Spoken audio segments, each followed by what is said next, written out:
주신 말씀들 같이 한번 나눌 텐데요. 오늘 본문은 출애굽기 20장 2절과 34장 23절 24절 어떻게 해야 될지 모를 때 말씀으로 기준 삼으라는 제목으로 같이 은혜를 나눌 텐데요.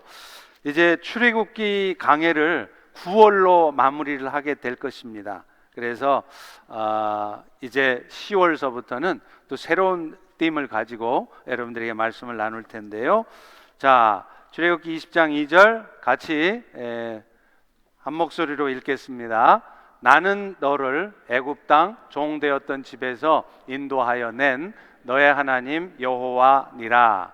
너희의 모든 남자는 매년 3번씩 주 여호와 이스라엘의 하나님 앞에 보일지라. 내가 이방 나라들을 너의 앞에서 쫓아내고 너의 지경을 넓히리니 내가 매년 3번씩 여호와 내 하나님을 뵈려고 올 때에 아무도 너의 땅을 탐내지 못하리라. 아멘. 국가의 3요소는요, 국토, 그 다음 국민, 법입니다. 이 3가지가 있어야 비로소 국가라고 할 수 있다는 것이죠. 그런데요, 하나님 나라도 마찬가지예요. 하나님의 나라가 이루어지려면 먼저 하나님 나라의 백성이 있어야 돼요. 그리고 그들이 살아가야 될 땅이 있어야 되고요. 3번째로 그들이 백성으로서 마땅한 삶의 기준으로 주어지는 법, 로가 있어야 된다는 것입니다. 하나님의 나라의 백성은 아시다시피 아브라함 때부터 번성해 왔던 200만 명 가까운 이스라엘이 이미 있습니다. 또 그들이 살아가야 될 땅, 이미 하나님은 가나안 땅을 준비해 주셨습니다. 이제 그들에게 하나님 나라의 백성으로서 살아갈 삶의 도리를 정해줄 법, 로가 필요한 것입니다. 이제 오늘 본문은요, 십계명으로 요약되는 하나님의 법을 하나님 나라의 백성이 이스라엘에게 주시는 내용이에요. 하나님께서 십계명으로 요약되는 율법을 주신 목적은 이스라엘 백성들이 이 말씀에 잘 순종하고 살아가면 그들의 삶이 비로소 하나님의 백성으로서 거룩한 백성, 또 하나님 앞에 존귀한 백성, 무엇보다도 제사장의 사명을 잘 감당하는 백성이 되기 때문이에요. 지난주에 살폈듯이 하나님은요, 이미 이스라엘 백성들을 애굽에서 이끌어 내셨어요. 구원해 내셨어요. 하나님의 백성이 이미 됐습니다. 그런데 이제 하나님의 백성 된 그들이 정말로 하나님 앞에 존귀한 백성이라는 것, 저들이 정말로 거룩한 백성이고 특별히 제사장의 직분을 감당하는, 그래서 세상의 사람들이 하나님께로 인도되게 하는 통로 역할을 해야 되는 백성이 될 것을 선언하신 것입니다. 그리고 하나님은요, 이제 그 하나님 나라의 백성들이 그 역할을 잘 감당할 수 있으려거든 너희들은 이렇게 살아라 하고 말씀을 주신 것이에요. 그러므로 사실은 이스라엘 백성들뿐만 아니라 오늘 하나님의 은혜로 하나님의 자녀가 된 여러분들도, 저도 하나님이 주신 이 말씀을 따라 살아야 되는 것이에요. 왜냐하면 그것이 우리를 구원해 주신 하나님의 뜻에 합당한 삶을 살게 하는 것이기 때문인 것입니다.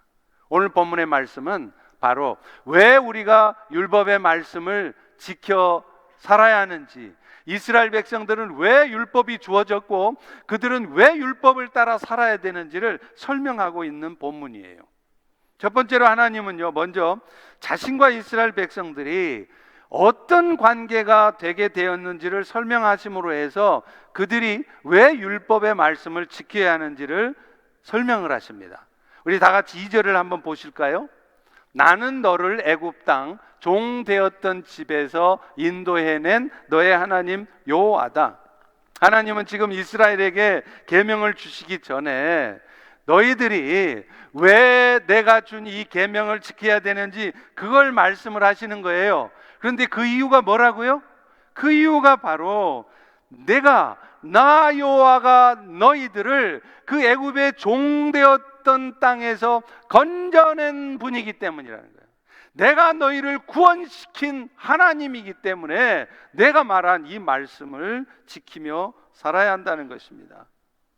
사실 이스라엘이 율법의 말씀을 지켜 행해야 되는 이유는요, 지난 시간에도 제가 잘 설명을 드렸듯이 그들이 그 율법을 따라 살 때에만, 율법 하나도 틀림없이 잘 지켜 살 때만 그들이 비로소 하나님 나라 백성이 되기 때문이 아니에요.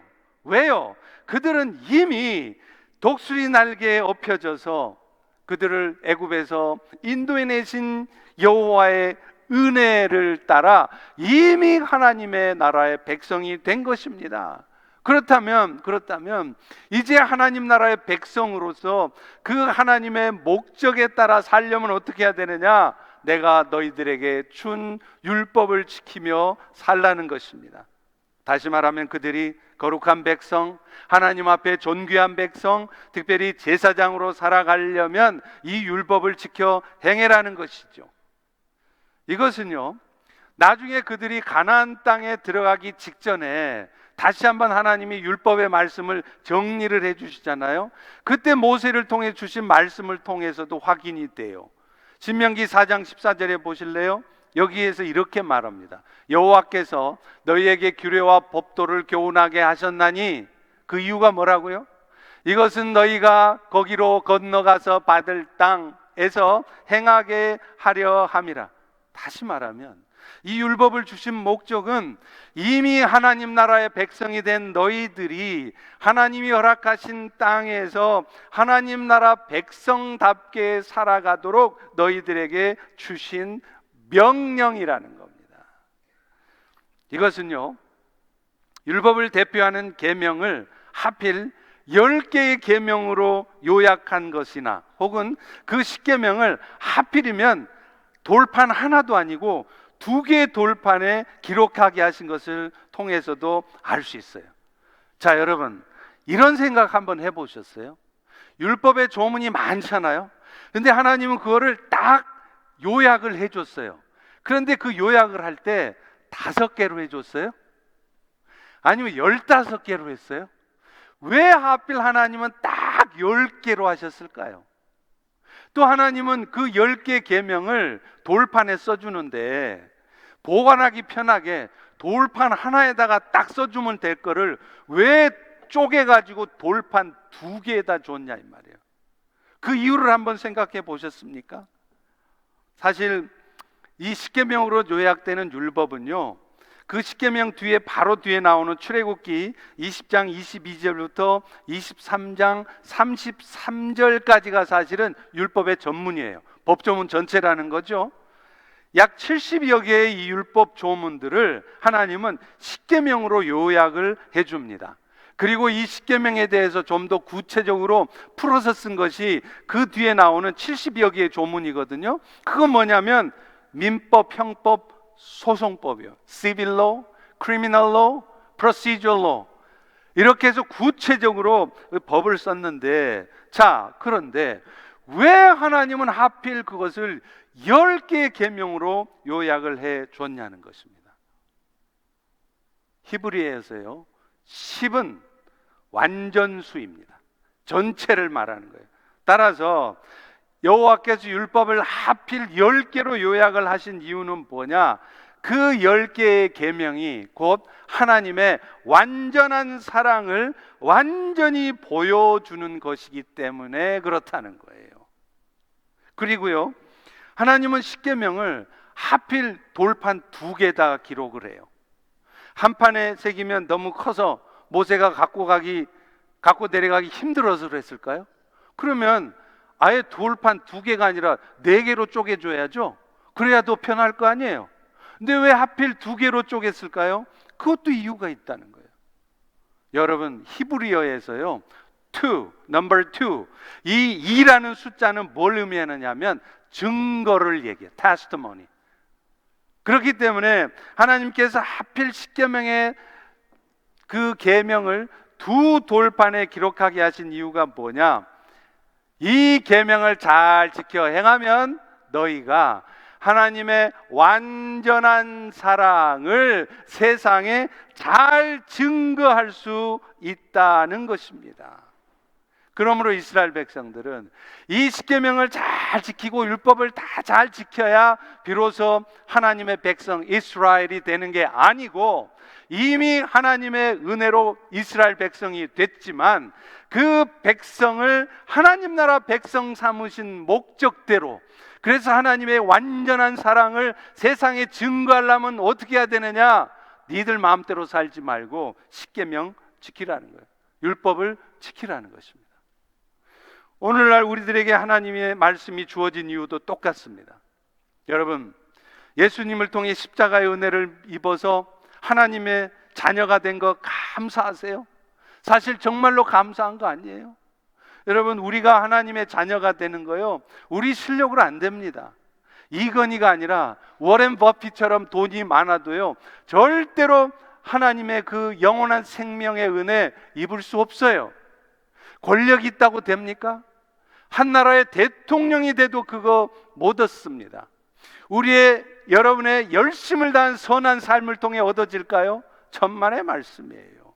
여러분 안에 있는 이 드글드글한 지금 예배드리는 이 순간에도 여러분 심령 속에 여전히 남아있는 그 죄악된 본성이 있는데, 그래서 이 한 입을 가지고 남을 칭찬도 하고 좋은 말도 했다가 좀 수틀리고 내 마음에 좀 상처받는 얘기 들으면 금방 얼굴 표정 바뀌고 금방 저주와 악독을 뿜어내는 그런 저와 여러분이 무슨 수로 하나님 앞에 거룩한 백성이 됩니까? 그런데 하나님은 그런 우리를 불쌍히 여겨주셔서 예수 그리스도의 십자가의 은혜를 믿고 그 은혜로 우리가 하나님의 자녀가 되게 해주셨다는 거예요. 저도요, 세상 살아가면서 제 뜻대로 되지 않을 때가 참 많아요. 내 나름대로 열심히 살아도 뜻대로 안 되더라고요.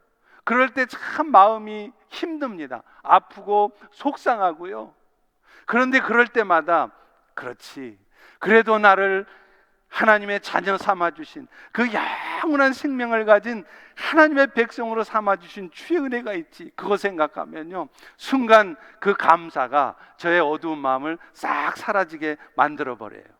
여러분에게도 그 은혜가 있을 줄로 믿습니다. 그 감사가 있을 줄로 믿습니다. 그러면 이제 그 은혜에 합당하게 살아야죠. 그런 엄청난 은혜를 줬어도 그건 이미 따놓은 당상이니까 여전히 오늘 또 세상을 향해서 열심히 분주하게 살아서 내가 원하는 목표, 내가 갖고 싶은 거 마음껏 갖고 누려야 속이 풀리시겠습니까? 정말로 여러분이 그 은혜가 감사하다면 여러분이 해야 될 일이 있다는 거예요. 그게 뭐예요? 하나님의 뜻대로 사셔야 된다는 것이에요.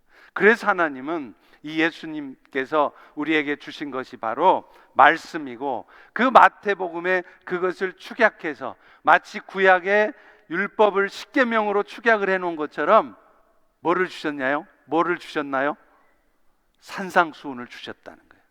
그래서 이 산상수훈이 마치 구약의 율법을 십계명으로 요약한 것과 같이 신약의 백성들, 하나님의 자녀가 된 여러분들이 하나님의 뜻대로, 예수님의 뜻대로 살 수 있으려면 어떻게 살아야 되느냐? 산상수훈을 봐야 된다는 겁니다. 그리고 그것은 하나님의 은혜를 입은 여러분이 지켜야 될 의무사항이에요. 생각나면 지키고 할 수 있으면 하고 못할 것 같으면 안 해도 되는 게 아니라 해야 된다는 거예요. 여러분, 그런데 그렇게 못 사는 우리들을 위해서 십자가의 은혜를 통해서 그 구원의 은혜를 주셨으니 이게 우리가 얼마나 감사하냐 이거예요. 그래서 그 은혜에 합당하게 살아야 됩니다. 여러분 생각해 보세요. 여러분이 만약에 산상수훈에 나온 예수님의 말씀을 한 말씀이라도 어김없이 지켜야 여러분이 구원 백성 하나님의 자녀가 된다면요, 이 자리에 앉아있는 우리들 중에 저를 포함해서 과연 누가 하나님의 자녀가 될 수 있습니까? 제가 한번 물어볼까요? 여러분은 지금 여러분 마음을 막 힘들게 하고 여러분에게 hard time 주는 누군가가 여러분한테 오리를 가자, 5마일을 같이 좀 나랑 가자 하는데 5마일이 뭡니까? 내 10마일도 갑니다. 그럴 수 있으십니까?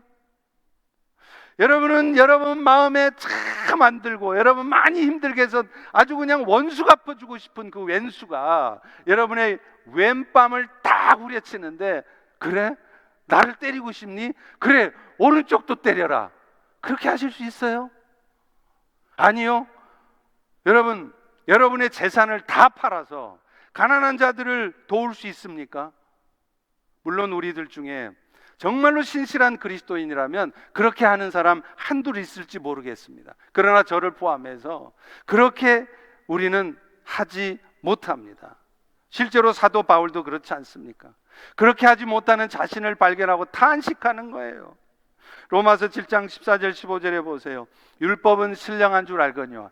율법이 약한 게 아니라는 거예요. 좋은 줄 안다는 거예요. 근데 문제는 율법대로 못 살아서 육신에 속해 죄 아래 팔리는 자신을 보는 거예요.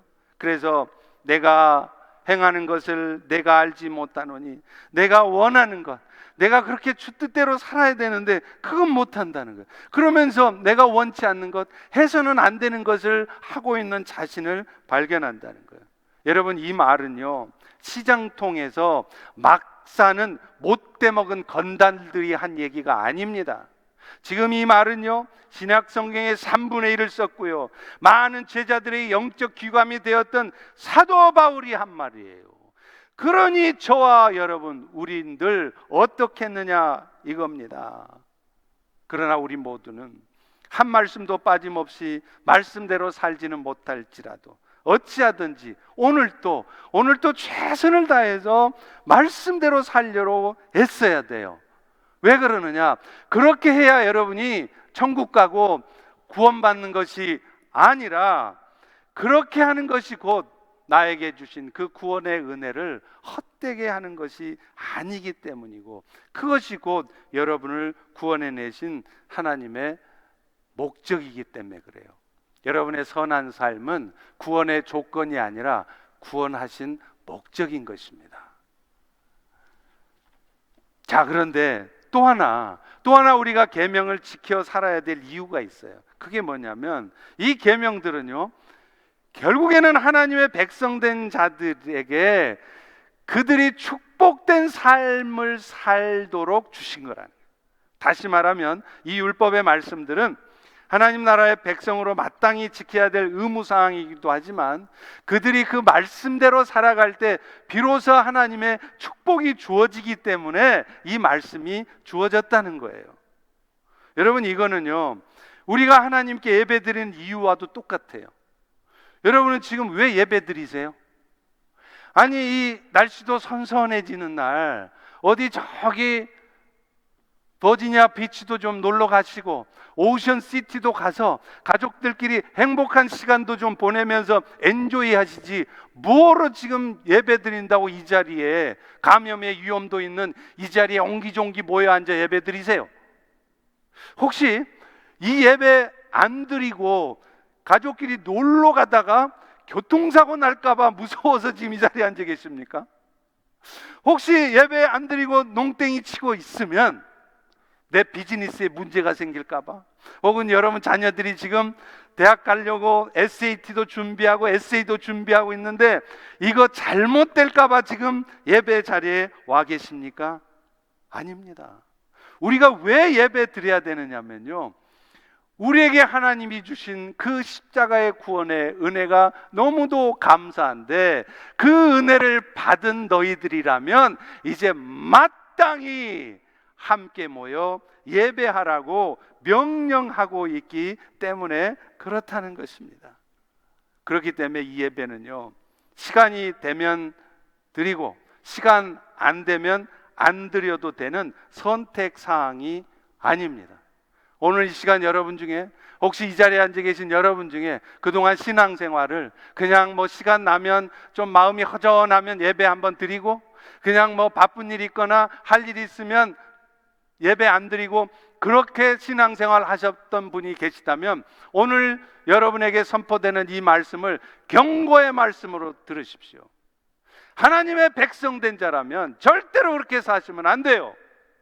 목숨 걸고 예배가 내 삶의 전부라는 그런 각오를 가지고 예배하셔야 돼요.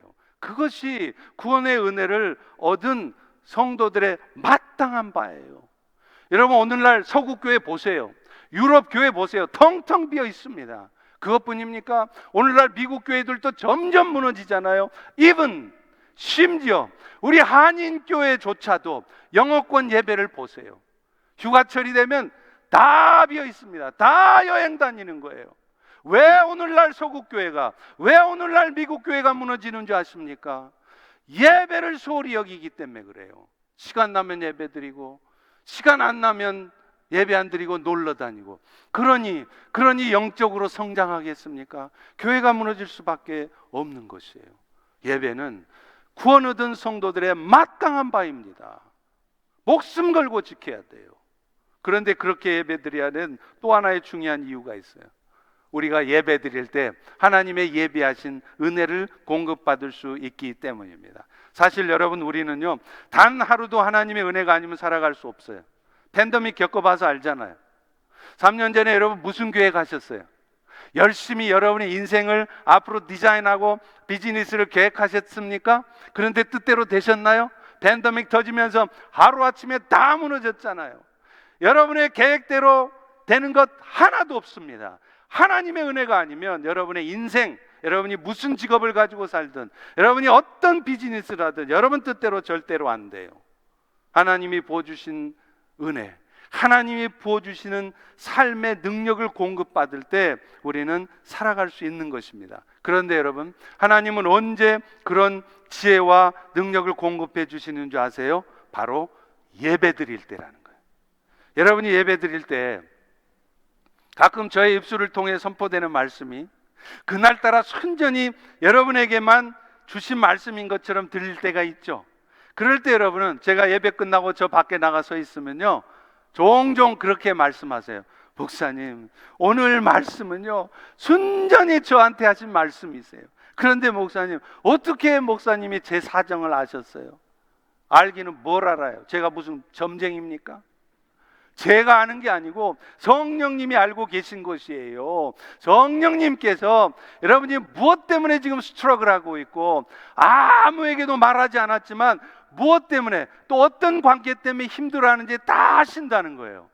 그리고 심지어 아무도 모르지만, 담임 목사도 모르지만 내 안에 숨겨진 죄악들, 심지어는 그것이 죄인 줄도 모르고 그냥 정신없이 살아가는 우리들의 죄를 다 알고 계신다는 거예요.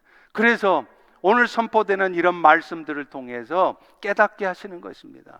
상처받고 아픔 가운데 있는 지체라면 선포되는 말씀을 통해서 위로받고 힘을 얻게도 하시고요, 또 오늘 주시는 말씀처럼 하나님의 뜻대로 살지 못하고 그것이 하나님의 뜻과 어긋나 있는 것조차도 모르고 살고 있다면 경고의 말씀을 주시기도 하고요, 여러분에게 깨닫게도 하신다는 것입니다. 그러므로 예배 빠지고 어디 놀러 가면 가다가 교통사고 날까 봐서 내가 예배를 잘 드려야 내 비즈니스도 내 자식도 잘 될까 봐 예배를 드리는 것이 아니라는 거예요. 예배 드릴 때 하나님이 공급하신 은혜가 임하기 때문이에요. 그렇기 때문에 여러분, 예배를 사모하십시오. 부득이하게 교회에서 예배 드릴 수 없는 상황이 있을 수 있잖아요. 출타 중이거나 출장 가거나 해외 거주하거나, 그럴 때라도 그 주변의 교회를 찾아가시든지 아니면 여러분들끼리라도 예배를 반드시 드리셔야 한다는 거예요. 그런데 율법의 말씀도 마찬가지예요. 결국은 그 말씀대로 순종하며 살아가면 그것이 여러분 스스로에게 복이 된다는 거예요.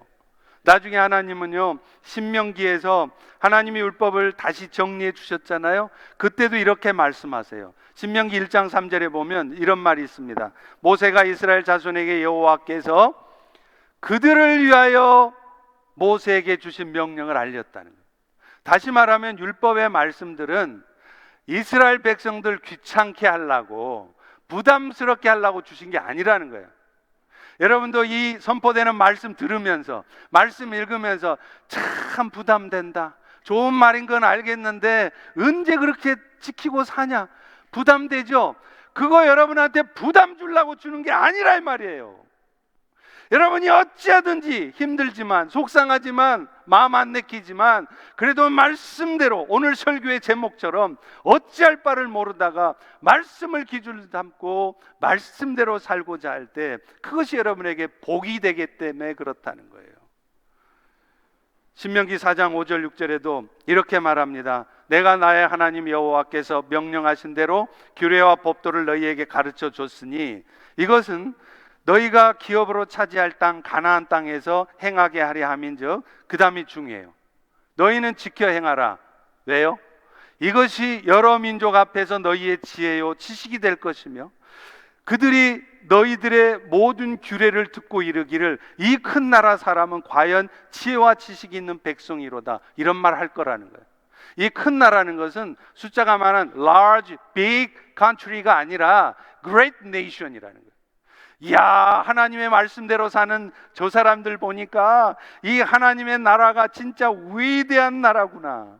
그리고 아니, 저 사람은 대학도 안 나왔다면서, 박사도 아니라면서 왜 이렇게 지혜가 많대? 저 사람은 참 지혜가, 지식이 충만한 사람이구나, 이런 소리를 듣는다는 거예요. 어떨 때요?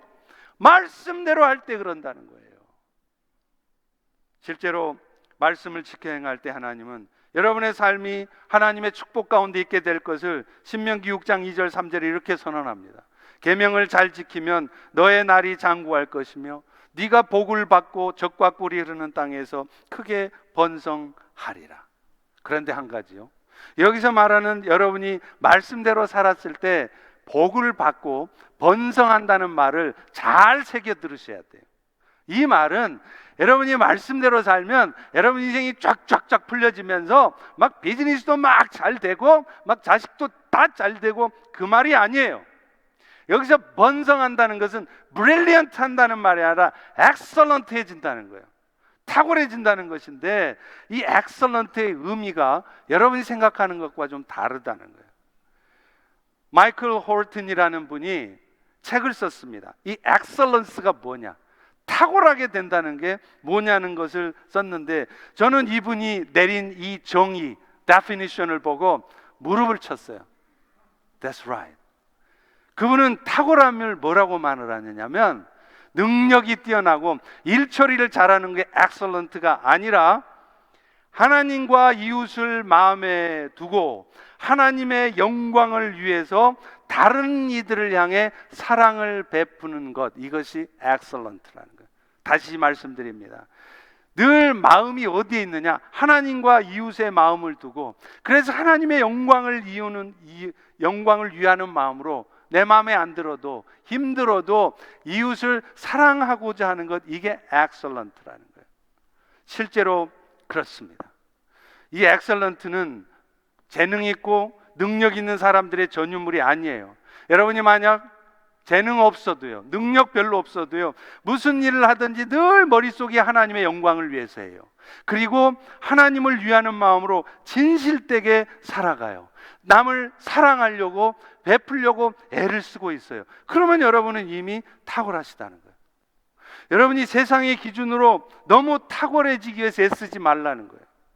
세상적인 기준으로 탁월해지려고 하면 여러분은 피곤해 지칠 뿐이고 힘들 뿐입니다. 여러분 뜻대로 되지도 않습니다. 그것이 좋은 결과이든 나쁜 결과이든 상관없이 그 과정에서 내가 늘 하나님의 영광을 위하는 마음으로, 하나님을 위하는 마음으로 이웃과 주변의 사람들을 사랑하고자 애쓰고 스트러글 하고 있다면 여러분은 이미 엑설런트한 거라는 거예요. 저 역시도요, 신앙을 갖지 않았을 때 세상에서 엑설런트해지려고 무진 애를 썼습니다. 여러분 사당 오락이라는 말 알아요? 4시간 자면 붙고 5시간 자면 떨어진대요. 저 학교 다닐 때 공부할 때 사당 오락이었어요. 4시간 이상 거의 못 잤습니다. 학교 집 도서관 다니면서 그렇게 죽으라고 했어요. 왜요? 엑설런트해지려고. 그런데 제 뜻대로 엑설런트해지지 않더라고요. 그런데 문제는 세상에서 살 때뿐만 아니라 신앙생활 할 때도 엑설런트해지려고 그래요. 탁월해지려고 막 했어요. 빈틈없이 모든 것을 완벽하게 하려고 너무 애를 쓰는 거예요. 그러다 보니까 어느 순간 제 마음속에 불평이 찾아와요. 다 마음에 안 드는 거예요. 다 틀린 것 같은 거예요. 여러분, 엑설런트라는 것은 모든 것이 탁월하게 잘 되어지는 것을 말하는 게 아닙니다. 그 과정에서 내가 하나님을 영광을 위하는 마음으로 예수님을 위하여 주변의 이웃들을 사랑하고자 애쓰고 있으면 여러분은 이미 엑설런트하기 때문에 더 탁월해지려고 애쓰지 마세요. 탁월함에 대한 정의를 다시 생각하면 여러분의 일상에서의 삶의 태도가 바뀔 것이고 어떤 결과가 있더라도 감사할 수 있으며 더 좋은 결과를 내기에 굳이 애쓰지 않아도 된다는 것을 확인하게 될 것입니다. 제가 지난주인가 지지난주인가 제가 늘 아침 기도 시간 끝나면 나가서 동네를 돌면서 기도하면서 사역구상도 하고 한다 그랬잖아요. 그때 제가 베트남 할아버지, 방글라데시 할머니 만났다고 말씀드렸죠. 제가 오늘 아침에 드디어 그 방글라데시 할머니를 다시 만났습니다. 그래서 제가 얼른 집에 뛰어가가지고 성경책을 들고 나와가지고 그 방글라어로 된 성경책을 줬어요. 그랬더니 할머니가 그 성경책을 보더니 우와 방글라라고 깜짝 놀란 거예요. 너무 좋아하는 거예요.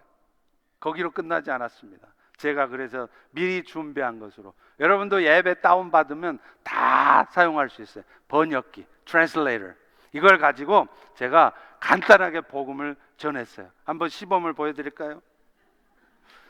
예수님은 당신을 사랑하십니다.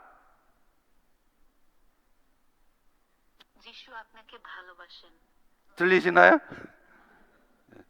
여러분이 무슨 수로 방글라데시어를 해요? 근데 이게 해준단 말이에요. 예수님이 당신을 위해 십자가에서 죽으셨습니다.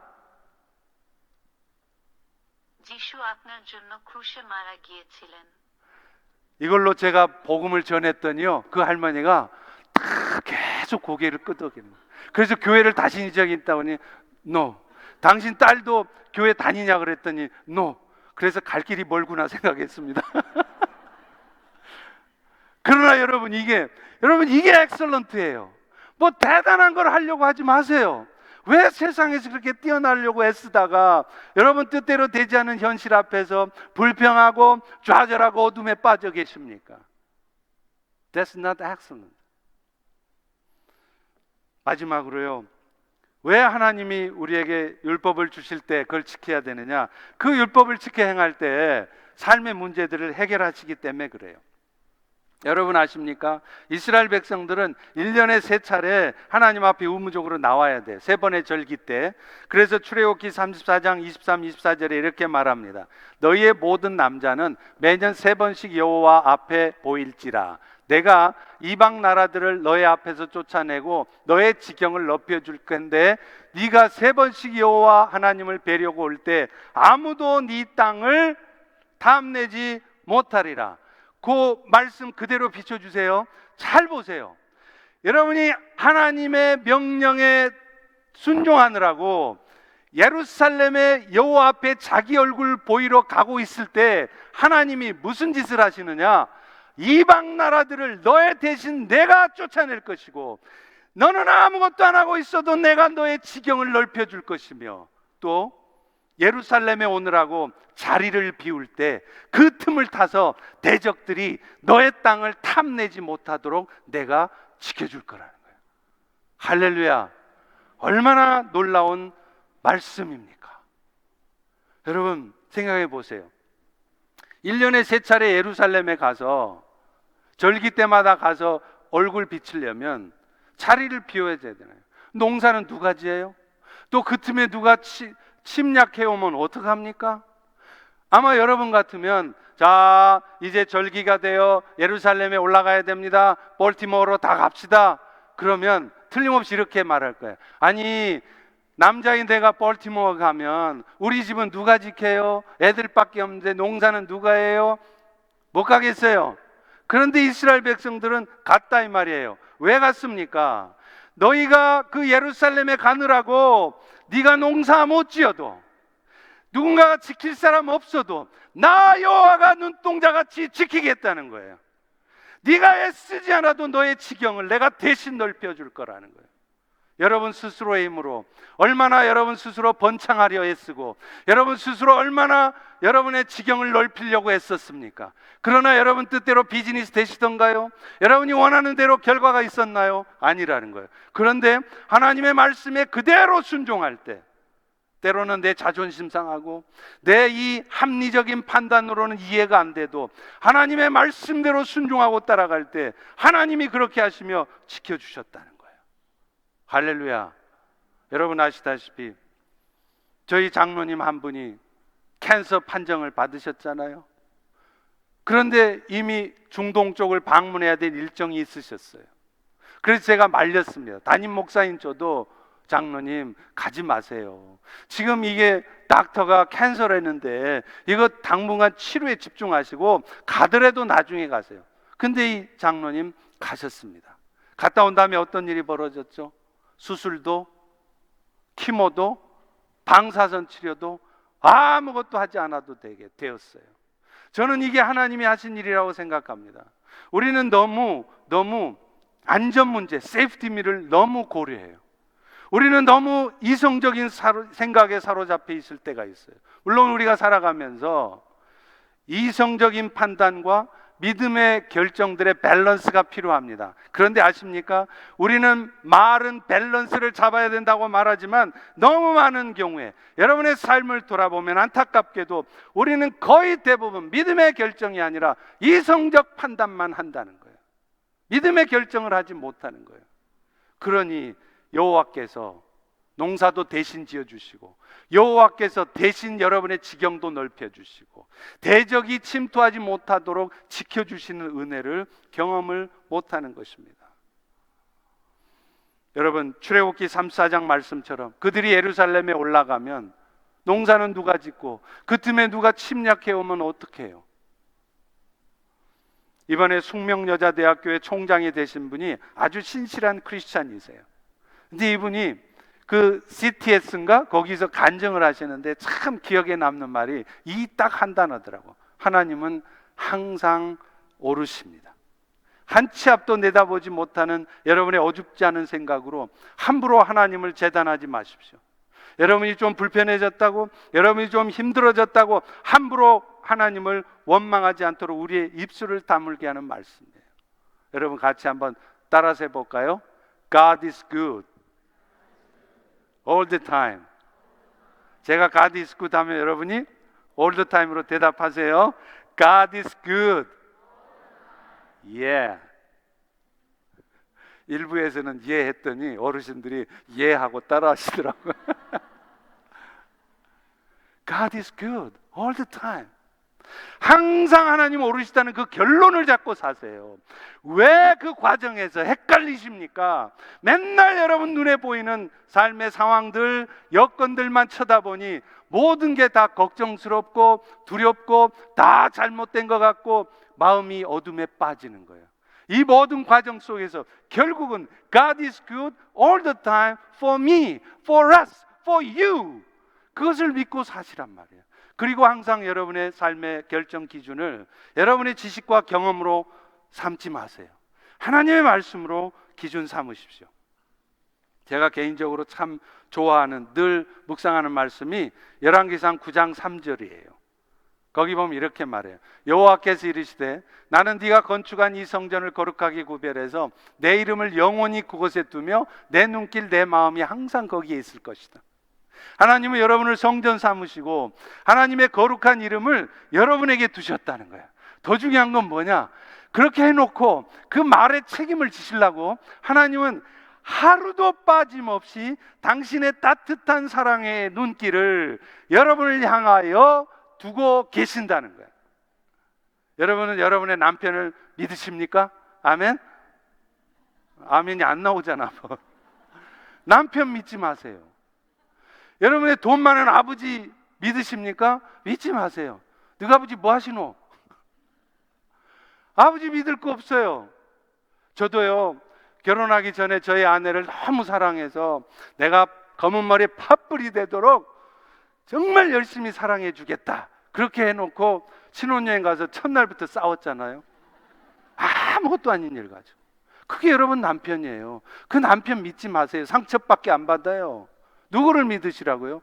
오늘 또 따뜻한 사랑의 눈길로 절대로 눈 떼지 않으시겠다는 하나님의 약속의 말씀을 믿으시란 말이에요. 그게 믿어지면 이제 여러분 할 일이 있어요. 뭐요? 여러분의 지식과 여러분의 판단대로 살지 마시고 여러분의 삶의 기준을 하나님의 말씀으로 잡으시란 말이에요. 아멘? 속상해도 못할 것 같고 어려운 것 같아도 말씀하고 계시면 순종해 보세요. 말씀을 맺습니다. 어느 부부가 기차 여행을 하는데 앞자리에 한 꼬마 아이가 앉아 있었어요. 그런데 아무리 봐도 이 아이 부모가 안 보이는 거예요. 그런데 이 아이는요 전혀 두려움이 없어요. 그러면서 막 창밖도 보면서 엔조이 하는 거예요. 막. 그런데 차가 역에 쉬기만 하면 이 아이가 잠깐 사라졌다가 다시 나타나요. 근데 올 때마다 애가 얼굴이 싱글벙글 밝아져서 와요. 그래서 물어봤습니다. 너 어디까지 가니? 그랬더니 이 아이가 네, 저 이 기차가 가는 끝까지 종착역까지 가요. 그랬어요. 근데 너 혼자 그렇게 먼 데까지 가는데 무섭지 않니? 그랬더니요 이 아이가 이렇게 대답을 해요. 아니요, 이 기차를 운전하는 분이 바로 제 아빠예요. 그래서 그 아빠 보러 갔다 올 때마다 아이의 얼굴이 두려움이나 초조함이 없이 자신감과 기쁨이 넘쳐 있었다는 거예요. 여행을 엔조이 했다는 거예요. 여러분 가끔 이런 하나님의 은혜를 하나님의 말씀이든 여러분의 삶의 경험을 통해서 경험해 보십시오.